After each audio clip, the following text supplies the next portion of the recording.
Dès notre arrivée aux Philippines, nous avons pu comprendre que la spiritualité et la religion constituaient les fondations de cette société. En discutant avec une gang de jeunes qui sont rapidement devenus nos amis, il est devenu clair que les questions allaient pleuvoir sur ces thèmes. À notre rencontre, ils se sont retrouvés confrontés à une mixité religieuse qui les a beaucoup surpris.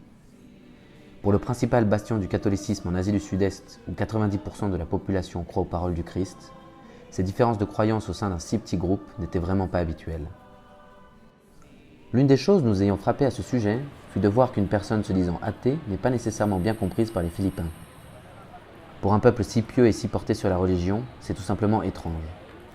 Même si professeurs et habitués du pays nous avaient prévenus de cette particularité philippine, il fut quand même surprenant de s'y trouver confrontés. Aussi, il est souvent plus facile pour l'insertion sociale d'un chercheur de se faire passer pour un croyant peu pratiquant plutôt que de se dire non-croyant.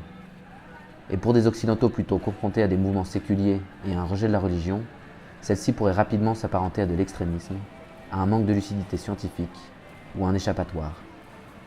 Il a donc été intéressant de voir que la religion n'a pas partout la même connotation.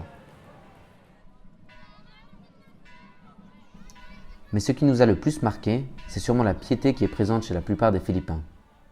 Ainsi, nombreux sont les conducteurs de transport public qui font le signe de croix au moment de passer devant une église.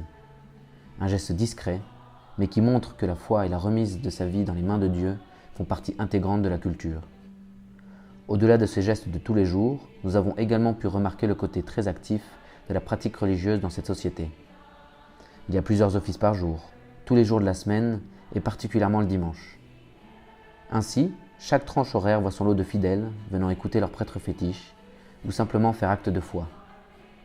Il y a un office des enfants, un autre pour les jeunes, ce qui crée un dynamisme intergénérationnel où chacun y trouve son compte. Et au-delà de cette foi pieuse, la religion permet de créer du lien social.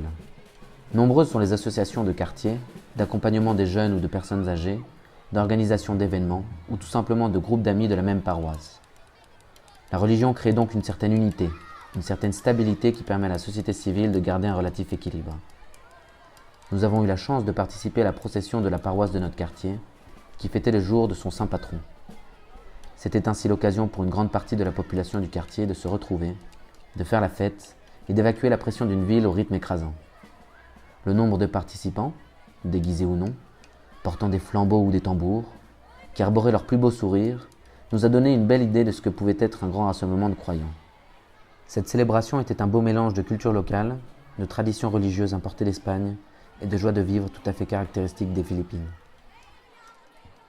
La vraie tolérance commence quand j'accepte l'idée que l'autre est peut-être porteur d'une vérité qui me manque.